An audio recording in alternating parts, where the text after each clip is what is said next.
The Ravens celebrating their 30th season with the Browns in town this weekend is patently unnecessary. We'll talk about it coming up on the Locked On Browns podcast.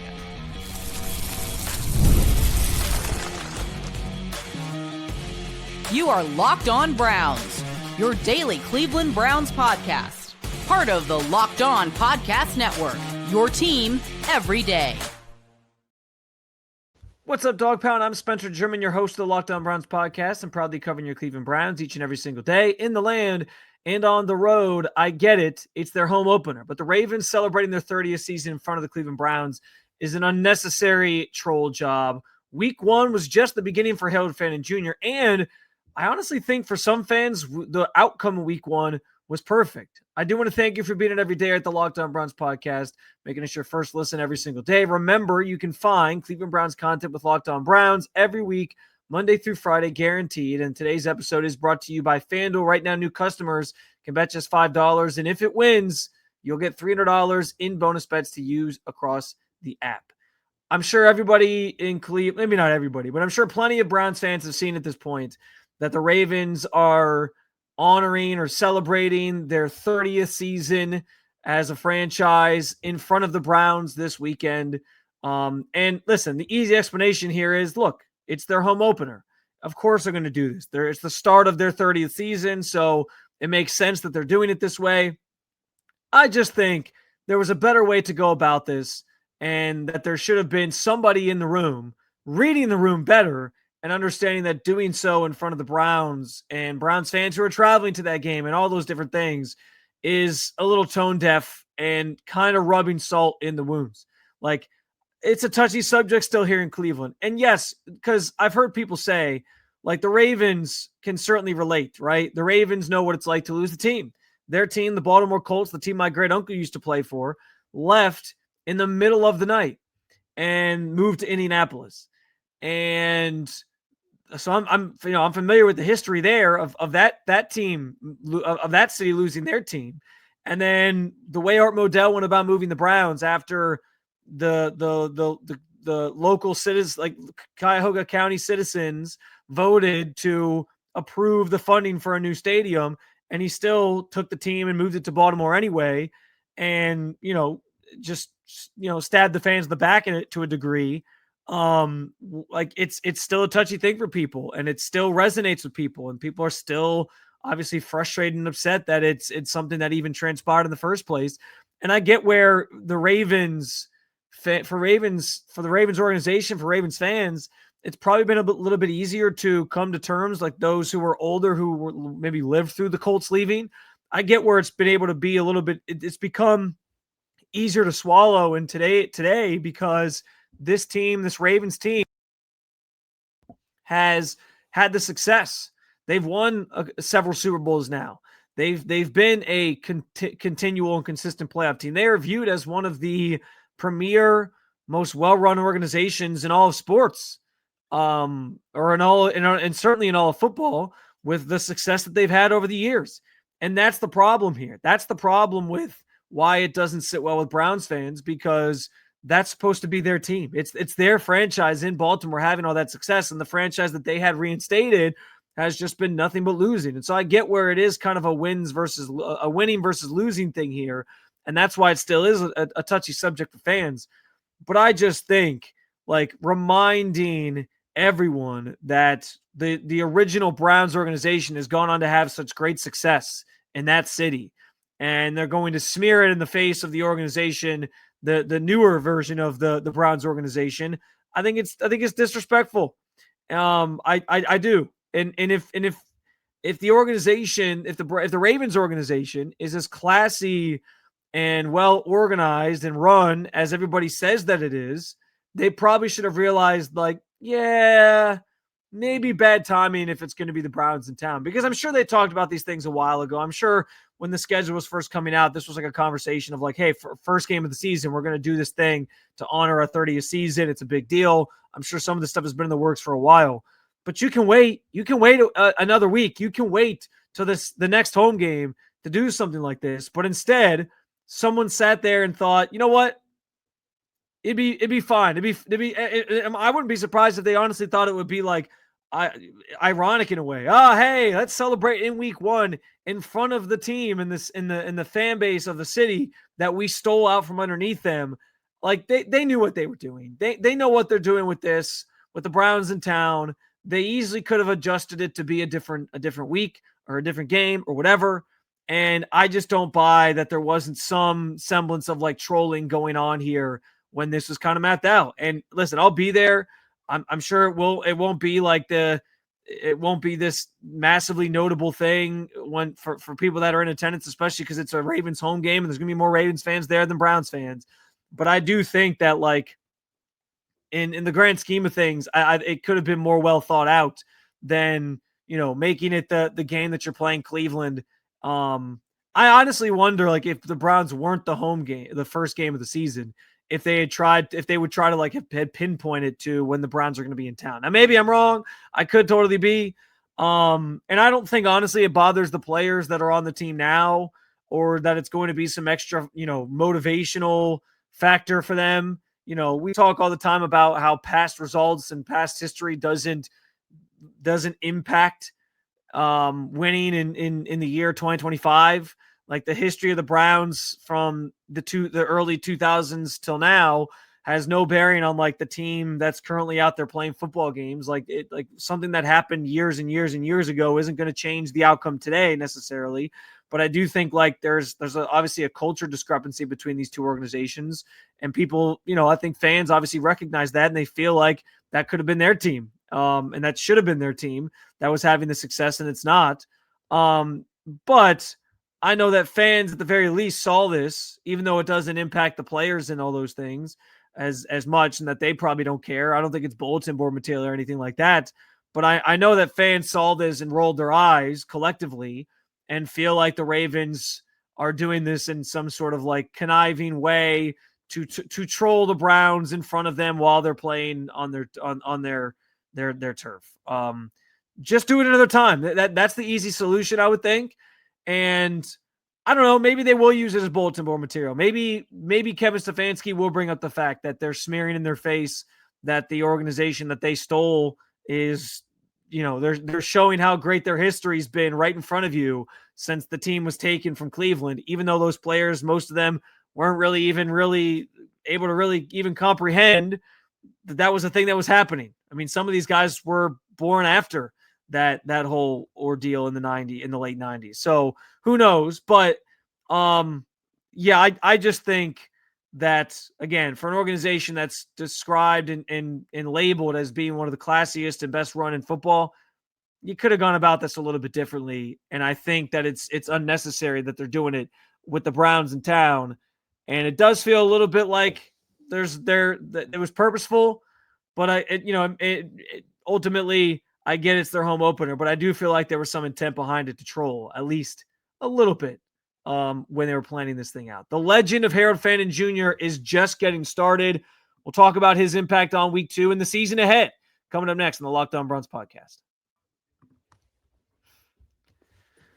The NFL season is here, and FanDuel is making sure you're ready for kickoff with a can't-miss offer. Right now, new customers can bet just $5, and if your bet wins, you'll get $300 in bonus bets to use across the app. There's nothing better than following an NFL season with FanDuel, and frankly, the best part is they have options for however you like to bet. Maybe you're a prop bet person, and you want to bet on a player eclipsing a certain benchmark in a game, or maybe you want to combine that player's benchmark with a few other props, or even a money line to build a same game parlay, or you can just jump on a money line in real time as the action unfolds. The options are endless with FanDuel, and it makes it more exciting throughout the season, whether your team's playing or not, to follow along with football when you're betting with FanDuel. So are you ready to play? Download the FanDuel app now by visiting FanDuel.com to get started. That's FanDuel.com to place your first $5 bet. When the opening whistle blows on a new repair, get your crew moving forward with Supply House. Order today and see parts on your doorstep tomorrow. Over 280,000 plumbing, HVAC, and electrical items from the most trusted brands in the business. Their real-time inventory and honest lead time keeps you from punting projects, while their industry-leading customer service always has your blind side covered. Need parts fast for a project? Supply House has next-day delivery, which means If you have a project that cannot wait, listen, I'm a homeowner. I get it. Sometimes things pop up at the most inopportune times. Actually, I feel like almost always they pop up at the most inopportune times, and you got to get it done. Well, you can get the parts fast as on your doorstep within the next day. Talk about a game changer. Join the free Trade Master program today and score serious perks like priority shipping, lower prices, and dedicated support lines. Visit supplyhouse.com to sign up for free and use promo code SHNFL5 for 5% off your first order. That's supplyhouse.com. Real people, real service. All right, back out of here on the Locked On Browns podcast. And Harold Fannin Jr. obviously was brilliant in the Browns season opener, other than, of course, the one notable drop that he had on that third down play late in the game that stalls a drive because Jerry Jeudy drops the fourth down play one play later. But aside from that, he stood out as a player that obviously is going to make a massive impact on this team this year and beyond. And it's one of those things partially where I'm like, I told you so. But I'm not here to like smear it in and like gloat about being right about it, because this isn't surprising. Like, we saw Harold Fannin being so involved in what this offense was going to be doing and the game planning and things that they were trying to execute and accomplish throughout training camp and the preseason. It was pretty obvious that he was going to be a focal point within this offense. And I had talked a number of times about the idea that because the wide receiving core leaves a lot to be desired, a lot of inexperience behind Jerry Jeudy, that he was almost going to be sort of a pseudo slot receiver, a pseudo third wide receiver, because they didn't have like a go-to slot guy at this juncture. And Jamari Thrash is supposed to be that guy, but I think still you even saw on Sunday, like, he didn't get a ton of snaps. Jamari Thrash played in only 28% of the offensive snaps on Sunday. So they're treating 12 personnel as their package that has a slot receiver. And it's oftentimes going to be Harold Fannin Jr. being, can even do, as we know. But like the usage rate for Fannin, he ran 55 plays. It was 72% of the offensive plays that the Browns ran in general on Sunday. That tells me, yeah, he's basically the number 3 wide receiver. The only 3 people with a higher usage rate than him were the 3 guys that are sort of ahead of him in the order, in the pecking order: Jerry Jeudy, Cedric Tillman, who each played 67 plays of a grand total of 76 offensive plays, and David Njoku, who ran 64 offensive plays.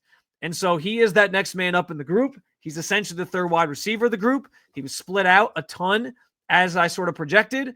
And it's only the beginning for Harold Fannin Jr., because there's going to be a lot more to come for him this season as he continues to develop and get more and more comfortable and make more and more plays. And in the future moving forward, it's one of the reasons why, like you leave that game, he caught 7 passes for 63 yards. He was the most targeted player in the offense. He had 9 targets in the game. Like, it's pretty apparent how involved he's going to be, how important he's going to be to the offense, and that the Browns are going to make a point in getting the football in his hands so that he can make plays. It's obvious that that's part of their game plan. And I think it is one of the encouraging things that you walk away from this game with in general, was how well he played. I know I talked about this a little bit already earlier in the week, the idea that the rookies really stood out in that game on Sunday, and that's a good sign, right? Like, that's a sign that Andrew Berry's draft class is going to be a hit. That's a sign that this rebuilding on the fly while still trying to win could end up being successful in the long term, because you have parts and pieces in place that are ultimately going to sort of pave the way for this team to get back to playoff contention and being hopefully at some point a championship caliber team. It was encouraging, and I think it's just the beginning for Harold Fannin being unlocked and doing even more and more in this offense. I mean, and I've talked about it too. Like, there's always the possibility that they don't retain David Njoku as well, who's in the last year of his deal. And if that happens, Fannin might be right up next year being the number 1 tight end on this team in general. But it's the way that they used him He was active in a number of different ways. He was lining up in different places. He was in the slot. He was split out wide. He was off the line of scrimmage, kind of in that extra blocking spot. And there was times where he was asked to block a lot. And I thought he did, especially after watching it back, like I thought he did an admirable job at blocking as well, which was something coming out of college that I thought probably needed a little bit of work, but that I thought he would be able to improve because, well, first of all, he's learning behind David Njoku, who's one of the best blocking tight ends in football. But it's how they used him. There was actually a play where he was running sort of like a slant route inside, and it was zone coverage. And he noticed that behind him, as he was running his slant, there was a big wide open space. And so as he's cutting in, he has the football IQ, the football acumen to realize, like, I should settle over here and give Joe a place for me to catch the ball. And so he cuts back the other way, and the defender sort of gets, lost for a second trying to play catch up, and gets lost behind him. And he's able to create space in an open spot of the field in a zone coverage for Flacco to hit him with a pass. Like, those are the types of things that show that he's savvy beyond his years. He's almost got like this veteran player IQ to him. And it's what you saw in week 1 is just the beginning for the Harold Fannin Jr. experience. Like, the playmaking is there, man. And I think that he, even more so than some of the other rookies. Well, I shouldn't say that, because like Carson Schlesinger was awesome. I think all these rookies have different reasons to be excited about them. And I even thought Dylan Sampson showed you like his role as a pass catcher in this offense on third downs in particular. He can be very, very effective in that role. Not so much as a runner necessarily, even though he was the one who got the most carries, because I think they saw Jerome Ford wasn't going to cut it.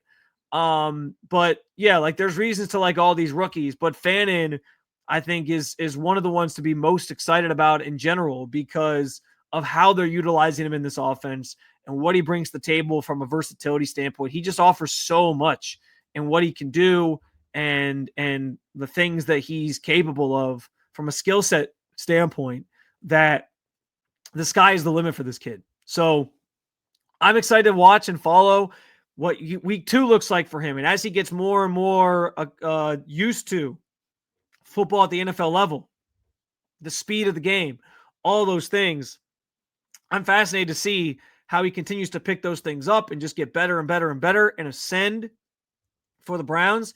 And I'm excited to see like how his role increases, changes, evolves over time, because it's going to set the stage for him being here for a long time, making plays for this Cleveland Browns team as one of these, versatile tight end players in the NFL. You're already seeing the signs of that. And I think that's super exciting for where this offense could be headed, whether, the franchise quarterback's already on the roster and somebody they drafted this year or to come. They're going to get that quarterback's going to have a weapon in Fannin Jr. for a long, long time to come here in the future. So I know that the loss on Sunday hurt, by the way, but that week 1 loss might have actually played out exactly how some Browns fans wanted. We'll talk about it coming up on the Locked On Browns podcast. You can just move through life, or you can find the things that move you. It's your choice. You can choose to get out there, choose your people. You can choose to go for it, like really go for it. Just choose to do something that moves you. Mazda crafts cars for those who choose to do more than simply move. Mazda, move and be moved.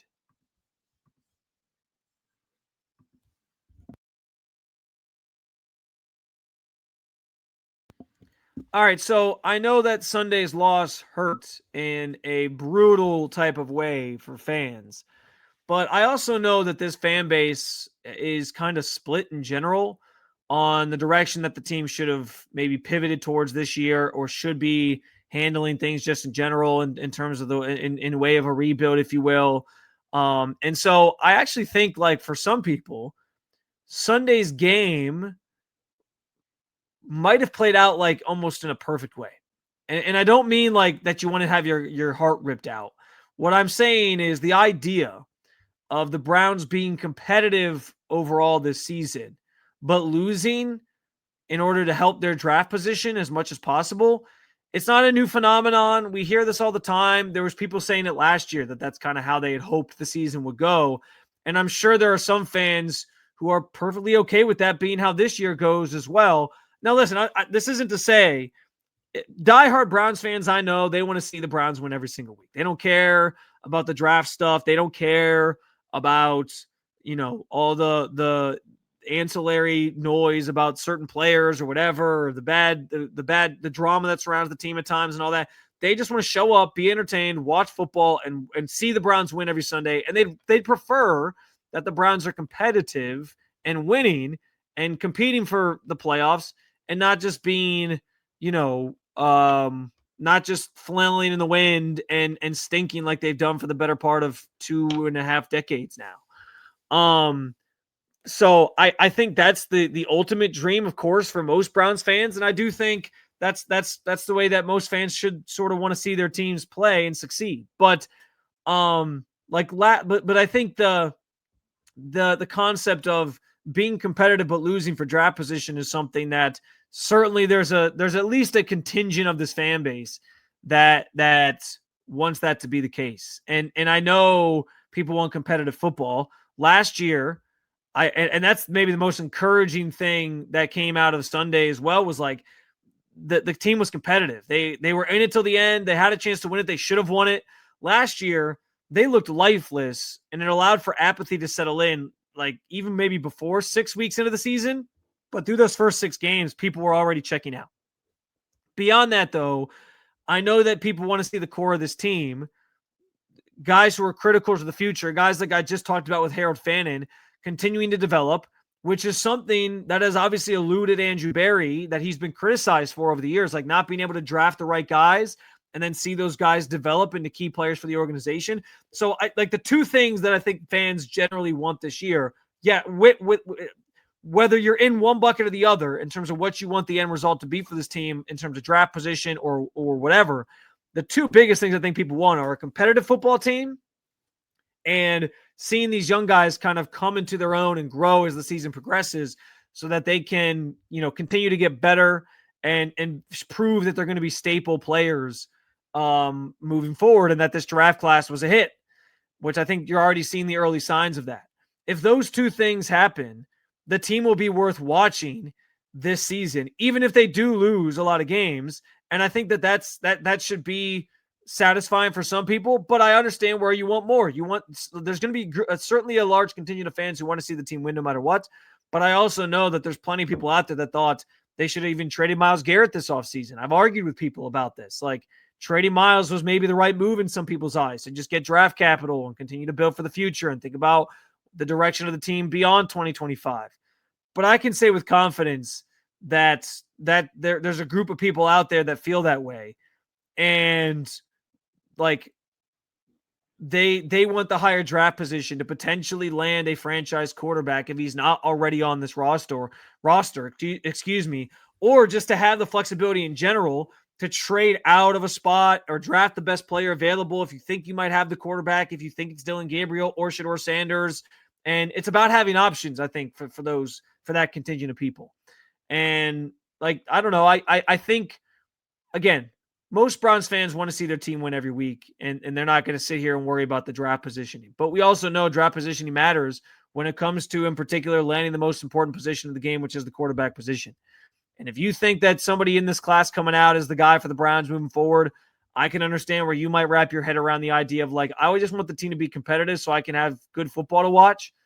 But if they lose, I can deal with that this year, because this year is supposed to be about bridging the gap to 2026 and in 2027 and beyond. And the Browns have told you that, right? The Browns have told you that, because even they're trying to win now. But even with the moves they made this offseason, the draft class they had, all signs pointed to, we're trying to get out from the Deshaun Watson thing and look ahead to the future and rebuild on the fly here. But understanding, but they didn't aggressively try to bolster the wide receiver room, knowing that they had a lot of inexperience. There were certain things that they just couldn't get to this offseason because they knew they only had so many resources available to them. And so even they have told you that they're looking ahead to the future here while still trying to be as competitive as possible. And you got that on Sunday. I think for a lot of people, it is kind of the perfect outcome. No, you don't want to have your heart ripped out that way. You'd rather they're competitive and then like the other team maybe just like comes away with the win, and it's not like they lose the game, but the other team just wins it. And you're like, all right, well, that happens when you're playing good quarterbacks like, Lamar Jackson and Joe Burrow and company. But at the same time, I do think the end result as a whole is maybe a lot of what you're going to get this season from the Browns, where they lose close games and it probably stings a little bit. But in the end, that the draft position is kind of where you're going.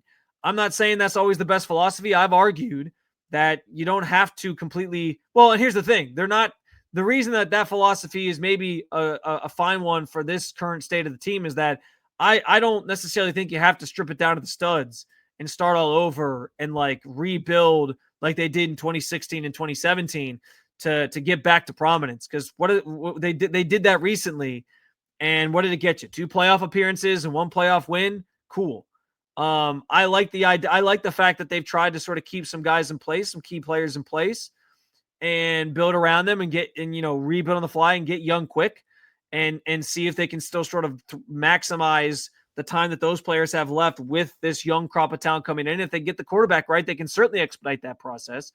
So I think if you're in that same mindset as me, where it's like you don't have to always just strip it down to the studs to build a competitive team, losing while being competitive might be what